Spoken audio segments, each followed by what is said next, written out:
Indian Railways has increased passenger fares for the first time since the COVID-19 pandemic.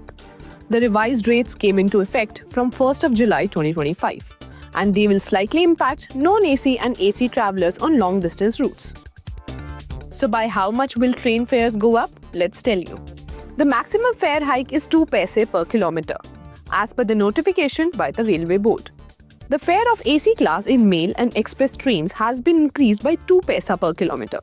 This is valid for AC chair car, AC 3-tier, 3 economy, AC 2-tier and AC first class and executive class.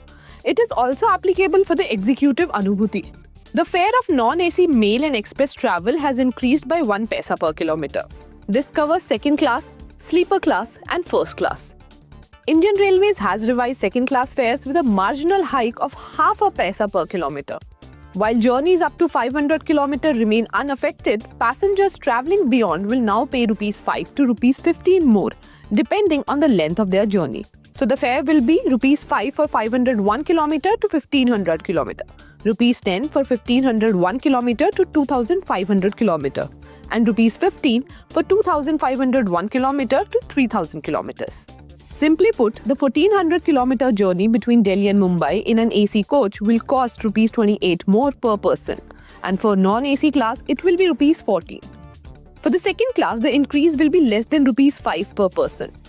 Additional charges such as reservation fee and superfast surcharge have been left untouched.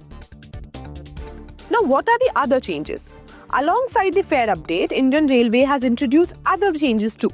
The cap on waiting list tickets for air-conditioned coaches has been raised to 60% of total berths, up from the 25% limit imposed in June.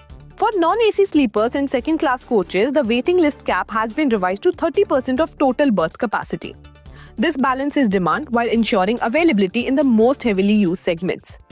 The first reservation chart now will be issued 8 hours before train departure instead of the previous window of around 4 hours. This change is already being piloted on selected trains. And in a significant move, all Tatkal bookings online or at PRS counters must be made using an Aadhaar-linked user ID. From July 15th, an OTP sent to the passenger's Aadhaar-linked mobile number will also be mandatory to complete the booking. Lastly, to reduce bulk booking and prioritize individual passengers, agents will be barred from booking Tatkal tickets for the first 30 minutes after the window opens each day. But why Railway has brought these changes? The Railway Ministry says these steps aim to curb misuse and ensure that the benefits of schemes like Tatkal reach everyday passengers. Both CRIS and IRCTC have been directed to update their systems and inform zonal offices accordingly.